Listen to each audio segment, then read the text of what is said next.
প্রথম দেখায় আপনারা যারা আমার মতো এনাকে আখির বয়ফ্রেন্ড ভাবছিলেন তাদের ধারণাটি আসলে ভুল ছিল। ইনি আসলে আখির বয়ফ্রেন্ড না, বেস্ট ফ্রেন্ড। আর ইনি কিন্তু একজন মেয়ে। আপনারা যারা এনাকে ছেলে ভাবছিলেন তাদের ধারণাটিও আসলে ভুল ছিল। এত সময় আমরা যে কথাগুলো বললাম এগুলোর প্রমাণও কিন্তু আমার কাছে আছে, সেগুলো একটু পরে দিচ্ছি।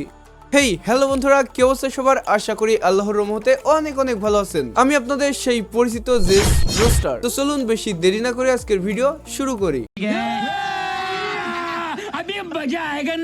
जाने कब होठों पे दिल ने रख दी दिल की बातें समझा नहीं ये दिल। এনাকে দেখে আপনারা কেউ আবার চাইনিজ মাল ভেবে ভুল করবেন না। ইনি কিন্তু একজন বাংলাদেশি। ও এগুলো কি বলছিস? এনার নাম হচ্ছে মিথিলা। মানে ইনি একজন মেয়ে, কিন্তু সবসময় তিনি ছেলেদের মতো সেজে থাকে। এটা মূলত কেন সেটা পরে বলছি। তবে তার আগে আপনারাই বলেন তো, এনাকে দেখে কি মনে হয় না হাফ ছেলে হাফ মেয়ে? এক কথায় হিজড়া বললে ভুল হবে না। সঠিক বলেছেন। তো যাই হোক, এ প্রসঙ্গে পরে কথা বলি। আগে আমরা জানবো ইনি মূলত আখির কি হয়, মানে তাদের ভিতরে সম্পর্কটা কি। আখি এবং মিথিলা তারা নাকি বেস্ট ফ্রেন্ড। তুই আমার বেস্ট ফ্রেন্ড না? এই নতুন বছর উপলক্ষে তুই আমার থেকে কি চাস? আশা করি এবার আপনারা বুঝতে পেরেছেন এটা কিন্তু আখির বেস্ট ফ্রেন্ড, এবং এটাও বুঝতে পেরেছেন যে মিথিলা একজন মেয়ে। আরে ভাই, নামেও তো বোঝা যায় মিথিলা একজন মেয়ের নাম। ওকে আমরা জানলাম মিথিলা একজন মেয়ে এবং সে আখির বেস্ট ফ্রেন্ড। এবার আমরা জানবো সে মেয়ে হয়েও কি কারণে ছেলে সেজে থাকে। সেলুনে বলো, মেয়ে না? অবশ্যই সে মেয়ে, আমরা কিন্তু অলরেডি দেখতেই পারছি। হ্যাঁ, এই যে এভাবে দেখাই ঘুরে, হ্যাঁ দেখাও একটু যে সে কিন্তু প্রপারলি ভাবে মেয়ে, বাট হচ্ছে ছেলেদের মতো থাকতে স্বাচ্ছন্দ্য বোধ করে।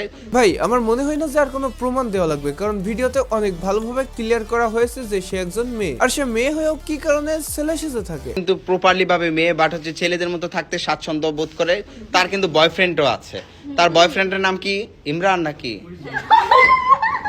ভাই শোনা যাচ্ছে মিথিলার বয়ফ্রেন্ডও আছে। এটার প্রমাণ একটু পরে দেই। আমার দুঃখ হচ্ছে বেচারা মিথিলার বয়ফ্রেন্ডের জন্য। এইখানে আমি আর কিছু কইতাম না, আমার পরিবর্তে আপনারাই এক লাইন কইয়ে যান। দেখেন ভাই, সবাই বলছে মিথিলা মেয়ে, কিন্তু আচরণ তো অন্য কথা বলছে।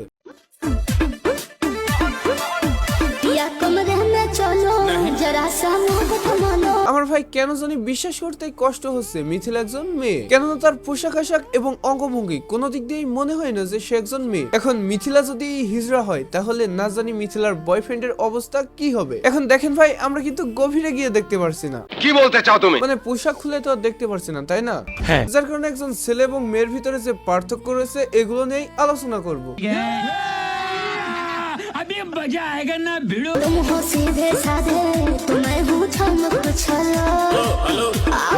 প্রথমেই রয়েছে পোশাক, যেগুলো কিন্তু ছেলেদের মতো, কিন্তু সে দাবি করছে মেয়ে।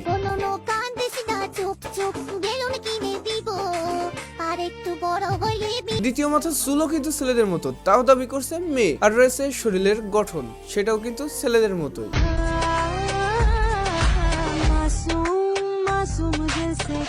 আমার জন্য মতে এইগুলোর কারণে সামনে থেকে একজন ছেলে এবং মেয়ের পার্থক্য বোঝা যায়। আরেকটা জিনিস রয়েছে, সেটা হচ্ছে নাম, কিন্তু সে নাম বলেছে মিথিলা। এখন মিথিলা কিন্তু সব দিক দিয়েই ছেলে, নামে শুধু অন্য কথা বলছে। এখন সামনে থেকে আরো একটা জিনিসের পার্থক্য বোঝা যায়, চলেন সেইটাই দেখে আসি। जाने कब होठों पे दिल ने रख दी दिल की बातें समझा नहीं ये दिल। আশা করি আপনারা বুঝতেই পেরেছেন আমি কিসের কথা বলছি।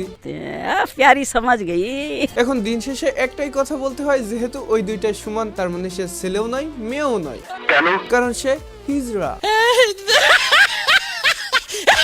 তো ভাই এই ছিল আজকের মতো ভিডিও। কেমন হলো কমেন্ট করো, ভালো লাগলে লাইক করো, পেজ হলে ফলো করো, আর হ্যাঁ ইউটিউব চ্যানেল হলে অবশ্যই সাবস্ক্রাইব করো। তো আজকের মতো ভিডিও এ পর্যন্তই, দেখা হচ্ছে পরবর্তী কোনো ভিডিওতে। সে পর্যন্ত ভালো থাকুন, সুস্থ থাকুন, আর আল্লাহ হাফেজ।